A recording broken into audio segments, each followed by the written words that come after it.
Hello, welcome to Let's Talk Halo 5 Guardians multiplayer beta. I'm joined by Halo newbie Chris, and we're going to talk about Halo 5's multiplayer beta, which has gone live. So, Chris, you're very experienced in first-person shooters, but correct me if I'm wrong. This is one of your sort of first proper experiences of a Halo game. Yeah, I've played Halo before. I think it might have been on my 360, sort of the earlier Halos on that. But I only really played them through as co-op, and I can't even really remember them. So this is essentially, I've got the Master Chief Collection as well, but I haven't really played it. So this is my first official online Halo experience. And how you find it then? Because obviously the formula is quite a bit different, or it was quite a bit different to the COD franchise. And the fact that you've got a shield to break down it's harder to sort of put people down. Are you noticing quite a big difference between what you've played previously and what Halo 5's bringing? Yeah, it's a very different style of gameplay. Obviously, on Call of Duty, you go to build up your kill streaks, etc. Yes. On this, you sort of dream on. If you get 2 or 3 kills in a row, you're absolutely cackling, and it's much sort of you just got to get up in people's grills. Really, you're wasting your time if you're going to try and take people on a long range battle unless you've got the sniper rifles. So it's a completely different style of game, and it has taken me quite a few games to get my head around it. So you've played Call of Duty Advanced Warfare. Now, before this was released, there was concerns or similarities drawn by certain critics and whatnot. In your opinion, having played both now and got your hands on both, is it similar to Advanced Warfare, or does it feel like its own entity? I think it feels completely different. I mean, the first thing I saw and the first video I saw of people on this early release beta was saying, "Oh, Advanced Warfare," and I was just like, "No." Yeah. I was like, "Oh, please don't tell me it's the same." But no, I'm happy to report that from my experience, it's completely different, and in a good way as well. Excellent. So I mean, I've played a handful of games as well. I had trouble getting on to the servers, and 343 Industries have had an absolute sickener trying to get the Master Chief Collection working online. Have you? I had problems at the very beginning, but after that, it's been fine. Have you had any problems trying to get in and out of games, or has it been pretty much quite smooth for you?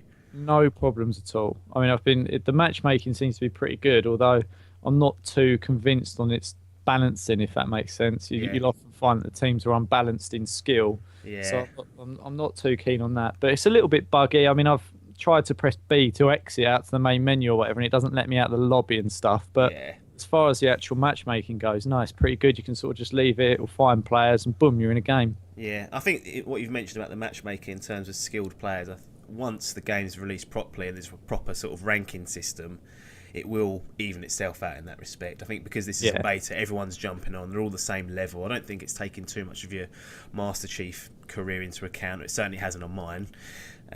So hopefully that will balance itself out in the full game.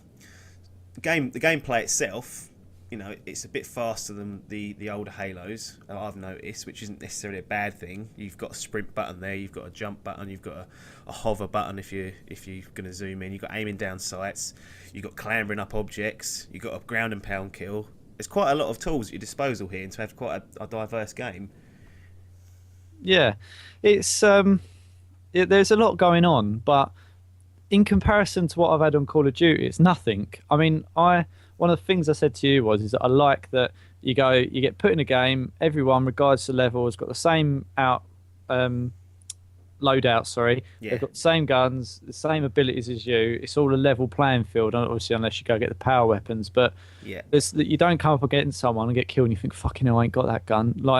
You know what you're coming up against, really. And it's just, although you can use different methods, like you say, the ground pound, or sort of just run and bash people, or use the Magnum. You got that variety in it, but there's no. It's not overly customizable. It's not overly complex, and I like that. It feels sort of like going back to the original sort of online gaming experience, and I like it. Yeah, I've been hearing a lot of people compare it to the old Unreal tournament days when it was just a standard loadout, and it's your wits and your map knowledge basically against the other players. It's not that he's level rank 50 and he can get a kill streak free perk that will then blow me away with an airstrike. It's man v man at the end of the day, and you tend to find, and you soon see, who the more skilled players at the game are.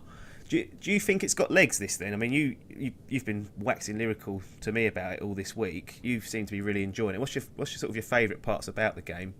I just love how, for example, I mean, my comparison is with Call of Duty because that's the main FPS I've played.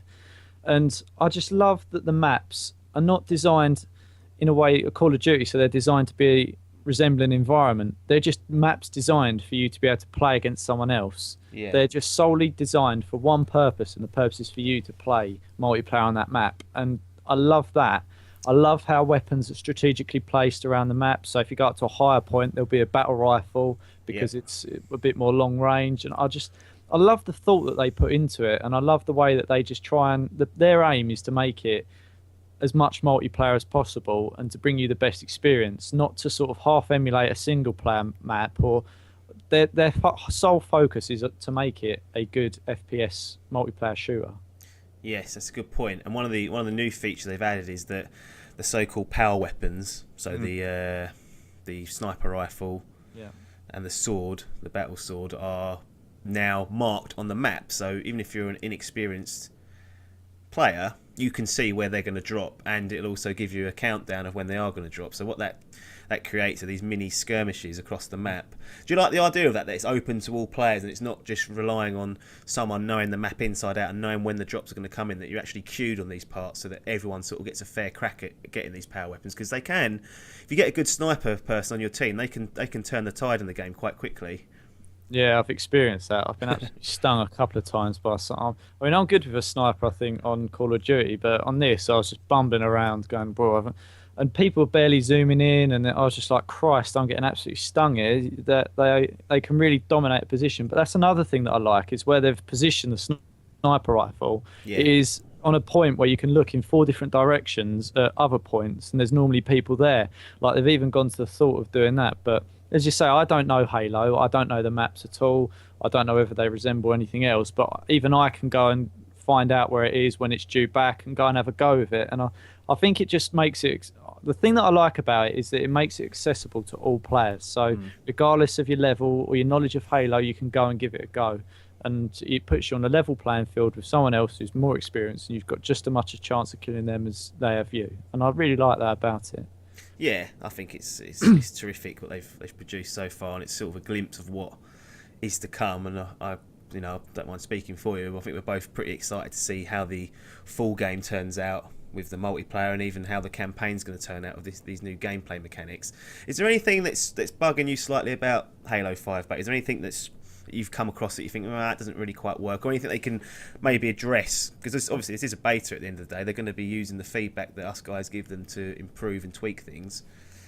No, I really like the gameplay. I mean, the only thing that I'm not too sure about really is the ADS, the aim down sight. I'm not sure why they've put it in. I mean, even in the pre-release videos and everything they're talking about, they're saying that it doesn't affect the hip fire. Hip fire is still it's just as accurate and stuff. And I just think, well, why are you... I don't understand. It's just to maybe cater for people like me who are used to ADS. Yeah. It doesn't... And you feel yourself doing it sometimes. You think, well, why am I doing this? It doesn't... No. I don't need to do it. It's just out of force, out of habit. I mean, to a certain extent, I can see why you do it with the pistol. But still, it's just the actual hip fire sight's good enough for you to get a couple of headshots. It just doesn't feel necessary. No. I think, like you said, it's for accessibility for players that are used to having that option. Now, I noticed that when I first started, I was using the ADS all the time, and that's not how I typically play a Halo game. As soon as I switched back to hipfire, I was having a lot more success. I think it's just trying to cater and open the game up to as many playing styles as possible. It's not having a negative effect on my game because I'm not using it. So it's just, I guess it's just about having options there and giving the players what they need and what perceived tools they might need to encounter and use to be successful in the game. I mean, how would you wrap up your experience so far? I mean, it's only been out just under a week. You've been enjoying. We've got till January the 18th until it carries on and stops. How would be your conclusion? Yeah, I think it's really positive. I mean, as I say, I can't really think of many bugs that I can find in it, or it feels like a release copy style multiplayer experience to me. It doesn't feel like a beta. It doesn't feel like normally when I play betas, like when we played The Crew, it felt, you could definitely tell that there was a lot more to be done on it, and they had a lot shorter period of time from the beta to actual release. It wasn't really a beta, that I don't think. It was more of a sort of pre-release demo more than anything. But this, for a beta, considering how far away the release date is, it feels very polished, and you can tell they've been working on it. And I must admit, I mean, I'm not a Halo player, as you know, as we've said before. I'm a Call of Duty player, but I absolutely love this. It feels like it's taking me back to my gaming roots, and as I say, I've got only positives to it. Well, I think that's a great note to end on. I have to echo most of your thoughts there. So I guess from both of us, Halo 5 Guardians multiplayer beta is definitely a thumbs up, and it's Halo 5 Guardians. If it wasn't on our radar beforehand, it certainly will be now. Thanks for joining me, Chris. It's been great to speak to you about this, and watch this space. I'm sure we'll have a bit more footage and gameplay for Halo 5 as it comes out. But other than that, thanks so much for your time, and ta-da. Gain the lead. Nade incoming! First